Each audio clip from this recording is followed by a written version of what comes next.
ဟာမြတ်မှုဤသမိုင်းတော်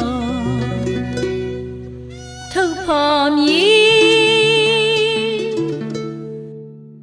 ပရံပရလူဤဘဝမှာ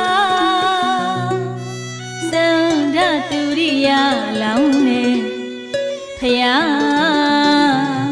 လောင်းလို့သည်နွားကြောင်သာဖြစ်စေငါတွေ